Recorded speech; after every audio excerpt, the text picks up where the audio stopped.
Hello everyone. Welcome to the May online chapter meeting of the Building Designers Association of Australia. My name is Jennifer Binns and I'm a building designer based in Tasmania. I'm your host for the online chapter meetings and I'm joined by Sarah Jane managing technology in the background. Thank you, Sarah Jane. Post a message in the chat box and let us know where you're logging in from. It's great to see so many of you joining us again. And today we have two fantastic speakers, Niall Galvin from Fisher & Paykel and our own Cara Jex from the National Design Awards team. So welcome also to Niall and Cara. Before we get started with the presentations, just a quick run through of the Zoom tools. You're welcome to ask questions throughout the meeting using the Q&A box, and our presenters will answer the questions either throughout the presentation if they're able to or at the end. The Q&A feature has been changed to allow people to upvote topics, so we can hopefully get through more questions within our hour time frame. If you'd like to ask a question via audio, there's a raise your hand tool, and we just ask that you check there's no background noise that will interfere with the audio when we unmute you. The chat box is there as a continuous message thread for comments, and Sarah Jane will also post links in the chat box. So it's great to see some of you messaging in there. Welcome. So first up, we have Niall Galvin and his associate Kathy Perry. Niall is the Design Development Manager for Fisher & Paykel in Victoria, and his role is to engage with the design community on collaborations and customer insights. Originally from Ireland, Niall trained as a furniture designer before moving into kitchen design and has been actively involved in the kitchen sector for the past 20 years. In this session, Niall will present how Fisher & Paykel are seeing the trend of integration in the kitchen move from boutique through to mainstream. He'll look at how you can design with integration in mind, the benefits of integration, consideration when integrating appliances, and case studies highlighting what is achieved. Niall will also share a new professional platform where designers can gain access to installation manuals and CAD files. So welcome, Niall. Have I got you online?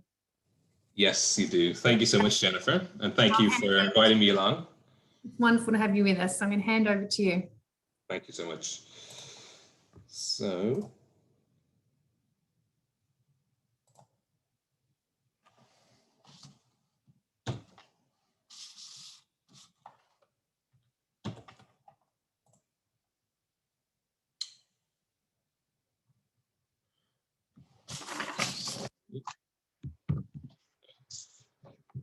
there we go. So, thank you so much for that introduction, Jennifer. Fisher & Paykel is proudly designed in New Zealand, and New Zealand it's a core part of who we are as a company. Obviously, it's a very beautiful, rugged country. It's also quite isolated. And this isolation has really led to a pioneering spirit and a culture of curiosity. And that's carried across all the way through all of our products and the way in which we develop our products and the global view in which we have as a company. So today you've got an Irish person in Australia talking about a New Zealand brand, but it really does talk to that experiences that we're looking to create. And it's really that sort of curiosity which has inspired our company goal, which is to be the world's most human-centered appliance brand. So part of that curiosity and understanding how people use their kitchens and how they live their lives, we work very closely with the architectural and design communities around the world. So for example, here in Australia, each year we do a workshop called the Future Design Workshop, where we bring a number of our product engineers and product designers from Auckland and Dunedin across to Sydney. And we sit down with designers and engage with them to understand what are their pain points, what are their expectations, and really quite a collaborative approach. And that approach has really informed a lot of our products that we will see today. So for us, we strongly believe in kitchen perfection, and that's really about sort of turning routines into rituals. So for example, whether that be a quick meal with the family during the week, or whether that is entertaining with families and friends on the weekend. So for us, kitchen perfection is a framework which underpins our products and our services. And to make that up, we have 5 design pillars. So the first one is perfect results. So we are very much a results-driven organization. So whether that be the fabrics that are coming out of your laundry products through to the sizzle on your induction cooktop, it's very much results-driven. The second of our pillars is in around design to fit. So that is really making sure that we've got a coherent range so that when you mix and match and put together your suite of products, that works from an aesthetic and design point of view, but also from a practical point of view as well, and that they work together seamlessly. Beautiful to use. I mean, when we think about the kitchen space, and particularly appliances, they're incredibly tactile. We're using them or operating them, opening, closing drawers all the time. So it's really important the look, not just the look, but also the feel of the products is right. So we put a lot of time and effort into that. And we've even got a sensory designer as part of our team who works on a lot of those details, even through to how things sound as well. Built to last for us, I mean, obviously the design is super important, making sure that we've got designs for the future, that you're going to get longevity out of that, but also making sure that the engineering is of absolutely top drawer, and also the finishes and the materiality, and so that you're going to get longevity. And that talks really to our final pillar, which is gentle on the planet. So obviously the longer that your appliances last, the more sustainable they are. But for us, we've seen over the last 10 years, we've seen energy improvements across some of our ranges from anywhere to 30 to 50%. We've seen increased water sustainability, water consumption. We have seen right across the range, but it's not just in terms of the product. We are also looking to how we can improve our packaging to remove styrofoam, and it's ongoing. I don't think it's something that we're ever going to say we've arrived. It's something that we're always going to keep striving to do. So for us, kitchen perfection is really about sort of triangulating performance, design, and style. And so I'll take you through each of those, which is Ultimate Kitchen Solutions, Design Freedom, and Beauty of Choice. So for us, Ultimate Kitchen Solutions is going to talk to the performance aspect. And so the concept is about bringing together suites of products so that you can achieve the people are going to have lots of different requirements in their kitchen, multifunctional tasks. And so the different suites of products and bringing them and combining them together and how we can resolve their requirements. When we look at product series, this just gives a bit of an understanding of the choice of performance and design. So whether we talk to series 11, which is our highest standards for performance, materials, quality and design experiences, all the way through to series 5, which is the best balance of features, quality and price.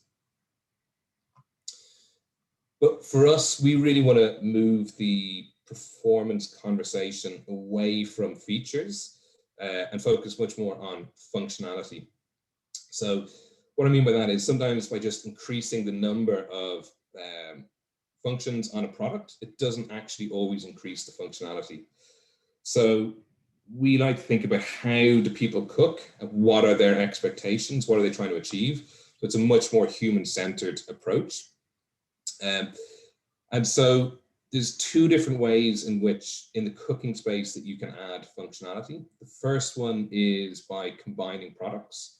So for example, combining convection oven and steam, and you end up with, on the top left of the matrix that we're looking at here, we've got a combi steam oven. And the second is by adding more products and increasing that sort of flexibility.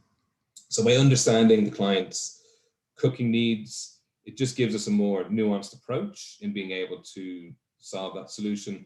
So whether that be steam plus microwave or convection plus coffee. So it's mixing and matching to allow that sort of ultimate flexibility. So here's a couple of examples where we have cooking solutions. So whether on the right-hand side, for example, we've got 2 convection ovens, all the way through to we've got convection ovens plus steam plus coffee machine. So it's that choice that we're giving clients. In refrigeration, we think much more about zones. And so sometimes that's within a product itself. So for example, in the top left-hand corner, we have our cool drawer. And so that is a single zone, but it's also flexible. So you can have it set to either pantry mode or to chill mode. Another example of that would be in the middle, our quad door fridge freezer. The bottom right-hand corner, the bottom quadrant of all of our new range can be converted either from refrigeration or to freezer. So, you know, we can think of situations whereby, for example, somebody might be having a party or people coming over and you want to turn that quadrant from freezer into fridge space, but it's giving people that flexibility. I know, for example, last year, a lot of people were looking for more freezer space at the early stages of last year. And so again, it's giving people that flexibility within their appliance because your lives can change and your expectations can change. But we can also look at having multiple appliances. I mean, the ultimate in variable zones is our column refrigeration. So you can have up to 6 different zones, all of which are adaptable and changeable to really suit your lifestyle and also to get the best results out of the longevity of your food or your wine for that matter. So here's just a few examples of refrigeration solutions and how that might look, whether that's here we've got an example of Ollie Booth, who's an architect we work with over in New Zealand, and he's got a separate area. So he's got his fridge and his freezer next to the kitchen space and then a separate bar area. So that's quite a common setup that we see, splitting the designs through to whether you have multiple integrated wine cabinets. So today I'm going to probably focus most on design freedom, but before I jump into that, I might ask a very quick poll, if that's all right with everybody. And it's really just in and around, do you work with integrated appliances as standard?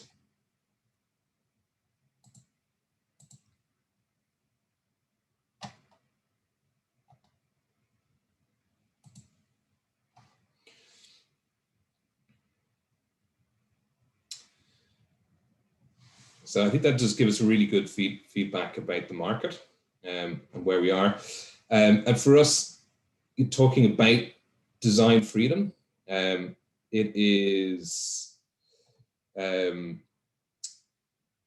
for us, it's really about being able to express your design vision. And so, for example, here we've got refrigeration combinations. So obviously earlier we were talking about performance, the combination of appliances from a performance point of view, but also we look at the combination of appliances from a design point of view. So again, giving that adaptability, we've got a huge selection of different sizes and styles of integrated refrigeration, to pick one area.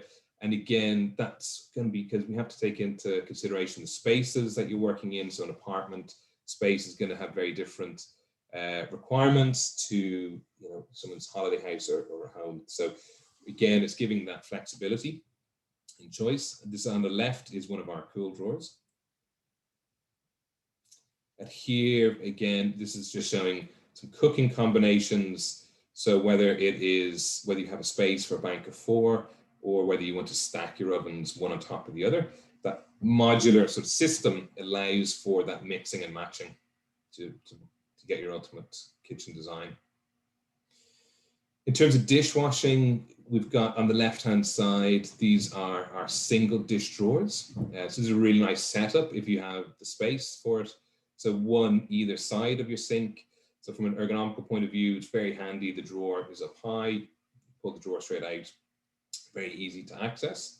Where you don't have that space, we have a double dish drawer, one on top of the other, which you can see here. So again, you're getting the benefit of the two dish drawers, but saving on space. And we also do integrated dishwashers. Again, they can be set into your kitchen or into your scullery. So when we talk about distributed appliances, that's just about understanding the pattern of use and how people are going to use their space. You know, an example would be I'm redoing my own kitchen later this year, and I very much want to have a cool drawer on the far side of the island so as the kids don't come into the kitchen when I'm working there, because that's a nightmare. I can never work when the kids are running around. So it's really just, again, giving the tools so that you can understand the space and the layout. When we talk about design, the integration options, we have three different styles. So we have integrated. So integrated is sitting in behind custom panels. It's totally hidden from view, and it's small gaps. So some of our refrigeration is down to 4mm gaps around it. When we look at built-in, we're talking about small gaps around the appliance, but it's very obviously a fridge, and it's using stainless steel doors and matching handles. And then we have the more traditional, which would be freestanding, which is slightly larger gaps around the refrigeration to allow for ventilation. So in terms of integrated, here's just a few different examples within our dish drawer range of some detailing that we've seen on some projects which we've worked. So on the left-hand side, some really nice negative handle detailing. They've recessed that into the panel in front of the dish drawer. Through to, here's a project in Brooklyn and States where they've done false panels to make it look like it's two drawers. Sarah Wolfendale here in Melbourne did a really nice project where the dish drawer was suspended, so it was sort of floating. And here's an example which we're seeing more and more prevalence is with this push to open. So I think I've seen Hetic and Blum in the market, but there may be more. But I think that's going to become more and more obvious in the marketplace.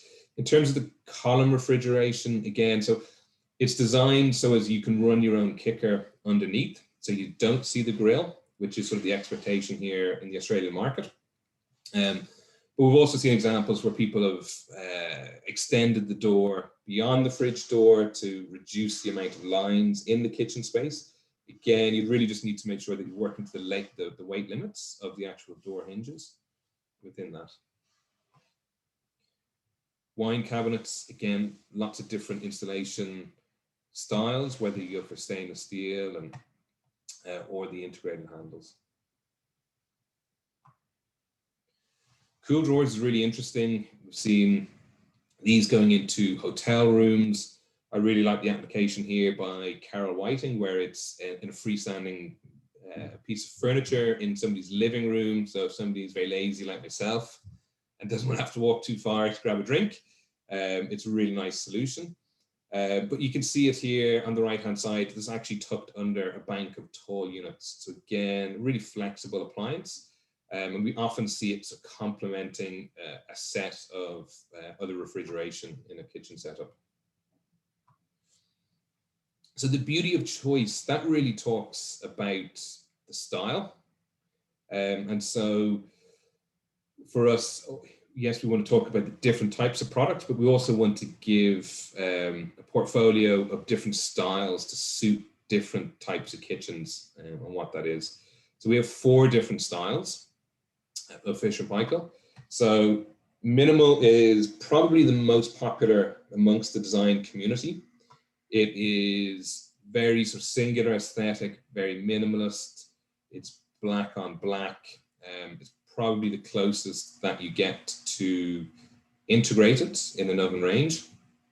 And And it works with a lot of different finishes. Obviously the black, it just disappears, but also it works with whether it be painted finishes or timbers. So some beautiful examples here, recent project by Landy Architecture here in Melbourne. So it's a really fantastic aesthetic. And also from this sort of minimalist look, this is our TFT ovens. So you've got a touch screen and then you've also got a dial. So there, it's actually showing the menus. So we've got preset menus built in to the appliance just to really make things easy for people. So you can scroll through, pick your menu, and the oven does all the thinking. And I mean, in terms of technology, it's not something that I'm really focusing on today, but it is something that we are embracing across all of our product ranges, whether that be ovens or laundry, and bringing in more and more active intelligence into our appliances. Contemporary is still modern, very clean lines. It's probably a little bit more expressive. We've got stainless steel elements, stainless steel trims and handles. And contemporary is probably our biggest range of appliances, sits within contemporary. Professional is designed for the US market.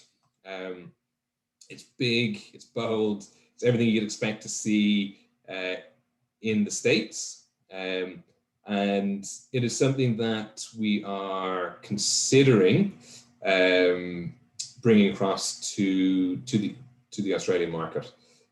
So we've had some feedback that there is demand for it. But yeah, it's a bit of a wait and see at the moment, but yeah, you can tell it is very much US orientated.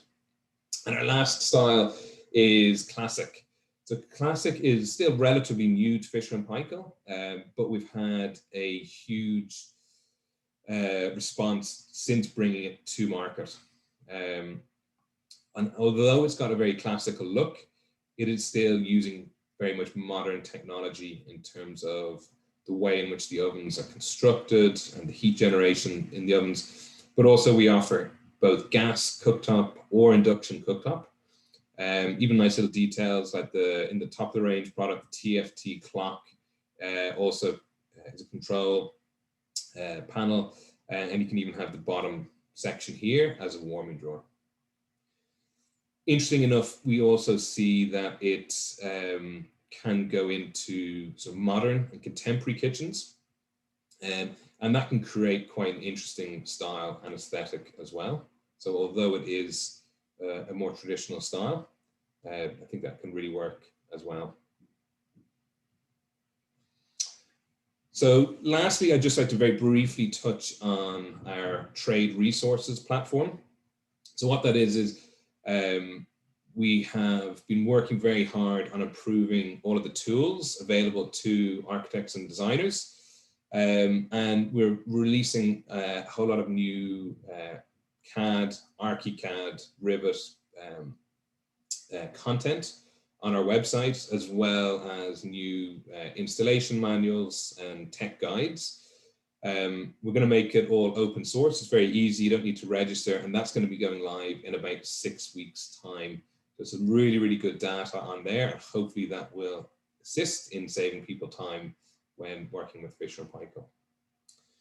So I'd just like to say thank you very much for your time, and yeah, happy to answer any questions people may have.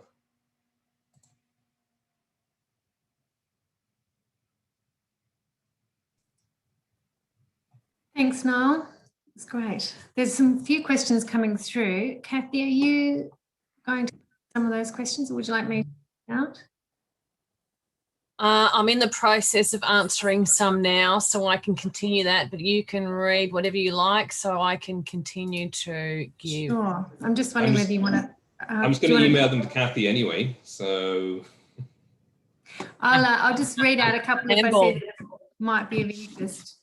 Yeah. Aaron Lehman-Smith has asked, can you advise how the energy efficiency of these appliances is progressing along with the design evolution? Yeah, absolutely. So we are seeing, so for example, our latest heat pump dryer is now 10 stars. So if you imagine, you know, dryers only a couple of years ago, you were talking about 2-star energy. to move to 10-star is quite phenomenal. So we're constantly trying to improve the energy efficiency of appliances. We're also seeing sort of a big switch, didn't really touch on it too much there, but we're seeing a big switch from gas to induction cooktops as well, across all different sort of project types, whether that be single residence, but also in that sort of multi-res space as well. Right. So there's a couple, I mean, Kathy's already answered these questions. I'm not sure whether everybody can see the responses or not, so I'm going to read a couple of them out before we move on to our next presentation. Christian Jones has asked, does the appliance have a way to communicate with each other, i.e. connected through a Wi-Fi network, so you can have a collaborative appliances? That's a really good question. So all of our appliances are coming, or all of our premium appliances are coming with Wi-Fi. And we had developed our own application at Fisher & Paykel, but we work closely with GE, who are a sister company of ours, General Electric Appliances in the States, and they were taking on board their technology. And we're working, it's a project that we're working on so that we'll be able to have VoIP and some other applications. So it's going to start with some quite easy solutions in terms of just getting a reminder when your laundry is done, through to, we've got really some quite big goals in that space. And there's a whole lot of areas in which we can look for improvement, whether that's downloading menus through to your oven. So yeah, it's something that we're sort of, the appliances are coming ready, and we're just working on finalizing the app at the moment. Great. What other questions am I going to read out? There's a few questions about specific products, which I think probably have just been directed to the website. So there was a question there about BIM, the availability of BIM models for each appliance. Yeah, so we have, that's coming probably in about 4 to 6 weeks time. We're going to be launching all the new content. I have a separate presentation, but I won't take you through all of that. But it is, we've worked very hard in making sure that we have really accurate and really useful content. So I think people are going to be really quite surprised when they see that coming on board. Right. Thank you, Niall. I'll move on to the next presentation. That was really informative. Thank you. And still a few questions there that Kathy's working through answering. So we'll just leave the Q&A box open. And thank you very much. Thank you, Jennifer. So the next presentation is with Cara Jex, who's going to update us on the National Design Awards. Cara is a building designer who recently relocated to Perth, and we had the pleasure of seeing Cara host last year's Design Awards, which were held online. So today, Cara is back, and with so many new members, and as a refresher for existing members who haven't submitted a design award previously, Cara is going to walk us through the process. She'll discuss the upcoming awards, changes in the awards program, and the process for creating an account on the Design Awards platform with a live working demonstration. And she's also going to clarify the design award categories and answer any questions regarding this year's awards program. Have we got you online, Cara? Yes, I'm here. Thanks, Jennifer. Hello, welcome. Thank you. I'm going to hand over to you. Great, thank you. Hi, everyone. I think I just need to share screen as well. I just need to work out how to do that. Might be a moment.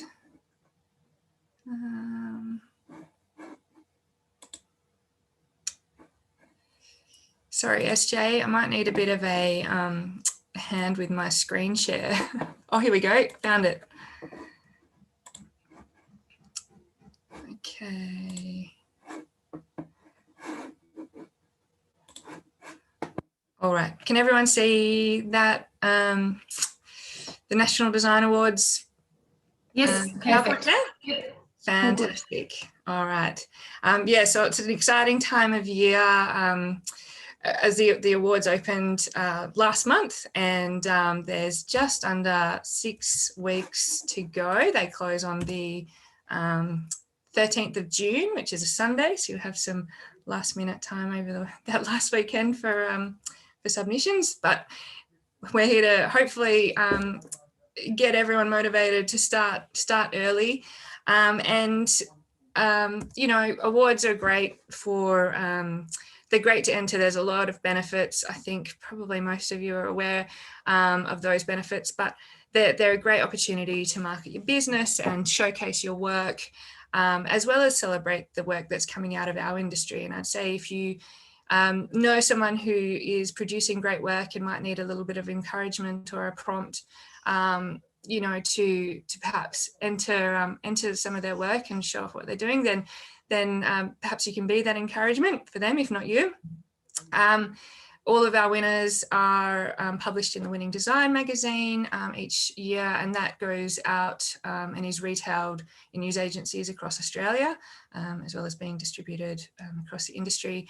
And anyone who follows the BDAA member account, either on Facebook or Instagram, would see some of the amazing promoting work that SJ does, which is not just the winning awards, but outstanding work of entrants across the board. So, you know, there's a great opportunity to have your work showcased, and you know, you go to the effort of creating award submissions, and there's a lot that can come out of that for you to use and repurpose, either for you know, for yourself and your own social channels or website, or however you might be promoting your business. But we did go through, just to give you a bit of a run through, each year we kind of look back at how the awards ran, and you know, make sure that we are reviewing the processes and making sure we're running the best awards program possible, and that it's a program that's really meaningful and has a lot of integrity with it as well. And so we assembled the Management Council assembled a review panel, an independent review panel, and off of that, the feedback that came back and suggestions, recommendations, there have been a couple of tweaks to how the awards will be running this year, or the categories available this year. Anyway, I thought I would take you through some of those changes so that there's no surprises. And then after those changes, I'll take you onto the awards platform, so you can just have a look at what's involved, so that you know ahead of time, if you haven't submitted an award, what that process is, and how much time you should set aside, which, if you're organised, doesn't have to be very much. But it can come as a surprise to people, I think, if they leave it to the last minute. So just some, sorry, got to go back. So this year there are 31 categories, 32 actually. I have to update that because we've had an additional student category added, but 32 categories this year, including 2 new categories, which also recognise the work of accredited thermal assessors. The awards are open to BDAA members that hold chartered membership, full membership, and student membership. And so the tweaks to the categories. So this year there's 6 categories for new residential buildings, which I think is the same number as last year, but these are now going to be based on project cost only. So the cost per square metre has been removed, and it's just total project cost. And the same applies for residential alterations and additions, which will also be grouped by cost. Multi-residential has been split into 2 categories. So the first category is for up to 3 stories, and the second category is for multi-residential over 3 stories. And I should add that dual occupancy has now been merged into that category, and into the category of multi-residential up to 3 stories. So if you are planning on submitting a dual occupancy entry, that's where it'll go this year. For the student design category, we have tweaked that as well. So this year, students will have the opportunity to follow two routes. The first is responding to a common design brief. So the awards panel will provide that brief to students. which they can respond to, and you know, they'll all be responding to exactly the same brief and showing their individual creativity through that. And the other opportunity for students is through an open category where they can submit documentation for a project of their choosing that they have been working on. So usually that's through their studies, or it can be independently produced. Just some clarification on the unbuilt work category, because this often raises questions for people. So just to avoid confusion this year, this category is for conceptual designs. So it's not intended for projects that might be part of a future planning or building application. They tend to be they are projects that won't ever be constructed. There is more information about that category in the eligibility criteria, which I will take you through shortly when we do the run through. And if there's any questions, the panel we're always here to answer them as well. So a couple of new categories this year, which I will talk through. So the first is a livable housing design category, and that is open to residential projects. And it's been developed to recognise excellence in accessible or adaptable housing. There's a Thermal Design Excellence Award, and this is open to ABSA accredited assessors. There's no restriction on the type of project, but it must demonstrate evidence of thermal performance improvement to the original design concept. There is also a Collaboration Award, which is also open to ABSA accredited thermal assessors, and this award is where there's been a partnership between an ABSA member and a chartered or full member of the BDAA, and it recognises both parties working collaboratively to achieve exceptional thermal performance design, an exceptional thermal performance design outcome. So either party can nominate for that award and pay the entry fee, and the other party should enter their details as the collaborator. And for the winning entry, both parties are recognised and a trophy is provided to both parties. And lastly, we've had a couple of additions to our industry partner awards. So this year, you can also select Cementel and Innovative Timber Ideas from the eligibility list for industry partner products. So if you are working with either of those, do consider including those. Your industry partner awards, there's no additional cost to enter them, so they're a great opportunity as well. And the last thing, there's been marginal changes to fees. We didn't put them up, or they didn't change last year with the environment we're in, but those fees are $55 for student design, $165 for small scale projects, unbuilt work, kitchen and bathroom and landscape design, and all other categories are $275. So that's all outlined when you log in and go to complete your entry as well. I just thought I'd run through a couple of tips that kind of will put you in the best position to showcase, you know, to communicate your work the best way possible to judges. So first of all, make sure you address all of the criteria. Don't skip one because you're running out of time, or because you're not sure what to put. Fill it all out, but the more succinct the better. If you need to write in bullet points, that's acceptable. But the most important thing is demonstrating how the solution meets the brief, and also just explaining your design decisions. They're not always obvious to the judging panel. So if there is something that you've made a real decision to do differently, do include reasoning for that. The awards are anonymous, and so it's important that if you're submitting documentation, that you're removing names, business names, names of collaborating parties from the documentation. There are sections in the form that you do need to include your details, but that information is not available for judges to see. So yeah, please take the time to do that.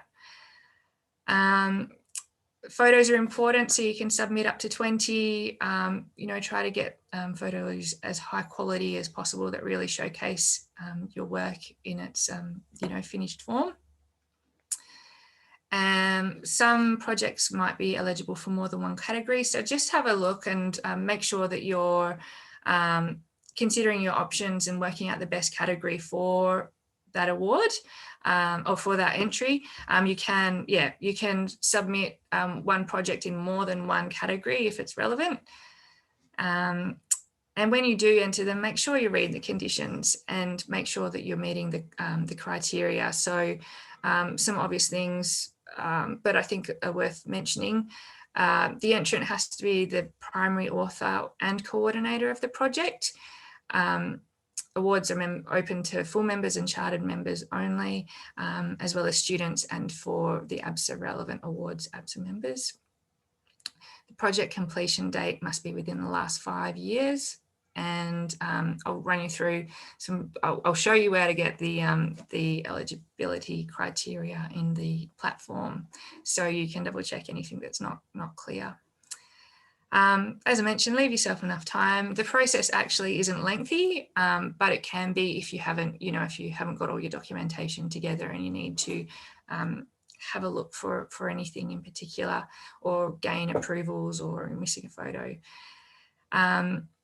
The platform is really easy to use and pretty self-explanatory, but I would recommend, if you're thinking about entering, log in early and sign up for an account and just flick through it and set yourself up a Word document and work through your questions on a Word document and copy and paste. It's pretty safe, it's pretty, you know, foolproof, and it does save as you go, but there's nothing worse than, you know, there being an unforeseen glitch and losing time that you've invested in filling that out. So it's not the way you have to do it, but it's a good way to just manage that. And then you've also got a document that you can go through and take information from if you're using it in your own marketing or social channels separately. I think, let's see, oh, there we go. Sorry, I forgot to flick to that. So the address, I know SJ includes it in all of the communication that goes out about the awards, but it's bdaa.awardsplatform.com. If you need to ask anyone questions, you can email designawards@bdaa.com.au, and either Michael or Nicole or myself will pick up your email, or you can call. Happy to address anything. Shall I just, I'm not sure if I should stop here and just check if there's any questions at this point, because I'm not seeing questions as we go. Let me just. Hi, Cara, it's Jen. There's just a few comments that are coming through on the chat box. Yep. But I don't know that there's any questions that need to be answered. So I think if you just keep going. Okay, fantastic. Well, I'll just take out 5 minutes to open up the awards platform and do a really quick run through of where to find everything. So here we go. So this is your platform, and if you haven't got an account already, you'll need to register an account. And if you have got an account, then you'll be familiar with the login process. I'm going to use our test account from the beginning.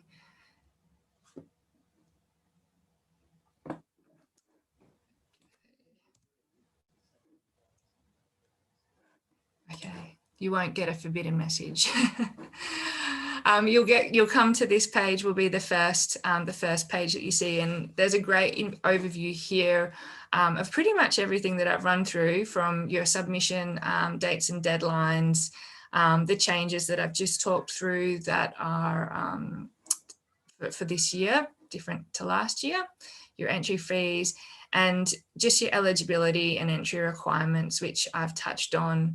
Something that gets asked every year is relating to entries that have been entered previously. So if you have entered a project in the national awards previously, you cannot enter that in the same category again this year. You can enter it in a different category. you can enter awards that have been entered into the chapter awards, or you can enter projects that have been entered into the chapter awards. I think all of the other things I've really kind of spoken to there. So then it's pretty easy. It's just a matter of starting your entry. If you've already started an entry, you'll find it down here. So I'll open that up. Now, before once you, this is the front page, and you need to enter in the category that you're going to enter. So you'll see all of the categories that are available to you here. I will enter a new residential project, and I'll call it. So you can change all of these details, I think, through the project, but it's just a project name. Once you save that first page, you'll be able to access all of the entry criteria. So you'll find that there's some general information up here, and all of these criteria are specific to the category that you're entered in. So you'll need to enter in your project details, so of the actual project. You'll still need to enter the floor meter space here, but there's no cost per square meter. Well, that's the total overall cost there. And then it's just a matter, I would recommend hitting save and next for all of these, or you can save and close, and if you need to return to the project later, but you can flick through these to start off. And you'll see on the side of each of the box, there is a description of the requirements of what you need to put into that section. Most of it's fairly straightforward. Do make sure you include a biography and media release information. That's really important if you are if your design does progress, because it is helpful for when they produce the Winning Design magazine, as well as for social promotion. So make sure you include it. You'll find a little bit more, the design details this is where you get a few more requirements. So you've got passive design. This will all be different depending on your project. So depending on the category, that you're entering in, there might be different specifics relevant to that category. But you can scroll through. Then if you've worked with any of the industry partners, do select them, and that will automatically enter you into an industry partner award for that particular partner. And then attachments, there's some information here. I would say please do read through it, particularly project images. So it's a minimum of 10, maximum of 20 digital images. It's got, if you can include external pictures and internal pictures as well. Using a professional photographer is recommended. It just showcases your project in the best possible light. So it does help. And then for the categories that would not have photographs, so student design, unbuilt work, please do feel free to add visualizations or montages or mood boards. Feel free to use your initiative on anything that would showcase and add a visual element for your project. You can add there. And then you've got your other attachments and supporting information. So this is particularly where you do need to remove your business name from your working drawings. And yeah, please make sure that you have included all of those criteria. And lastly, please add your image. So that's obviously not visible to the judging panel. If you have worked with any contributors, here's your opportunity to add their details. So do include those. And lastly, we just ask for permissions to use your project, or sorry, I should say promote your work or share it via social media and publicly. And just if you make sure you've got your photographer's permission and any request to be acknowledged. That's pretty much it. So once you've worked through all of those, it's simply a matter of you can either preview your entry and it'll come up with a page that shows your information summarized. So I haven't added any information yet, so it's all blank. Or you can save and close your project and return to it at another time, or you can submit it, which once you hit submit, that will be where your billing details are requested. So please make sure you complete those. If you need to come back and add any documents, if you're missing anything, you know, save and close, and it's just a matter of logging in again and selecting your project, and you can go to the relevant section. So it's all fairly self-explanatory and easy to use. It should be hopefully easy to use. And yeah, I would just say to anyone who's thinking about submitting an entry, create an account and log on and just have a scroll through and start getting your entry underway. Yeah, we love seeing, you know, we look forward to receiving all the great projects that are going to be entered this year. If anyone has any questions, that pretty much wraps up the formalities of running through the awards this year. Thanks, Cara. There are a couple of questions in the chat box, so just bear with me while I just work through them. Tommy, if an entry has already been awarded a chapter award, which likely has been published, how can the anonymity of the applicant entering the same project be ensured?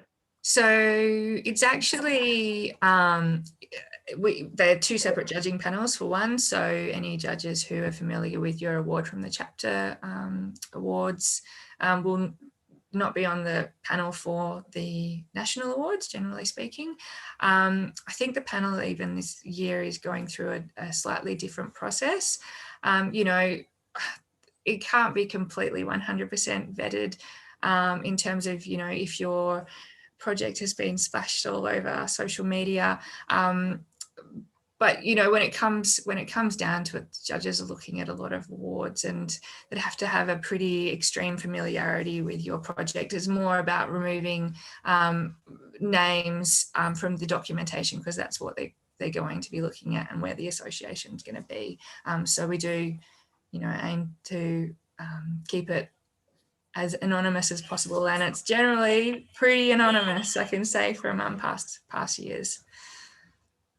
Okay, so the other thing we just need to remind everyone of is that the National Design Awards are for BDAA members only.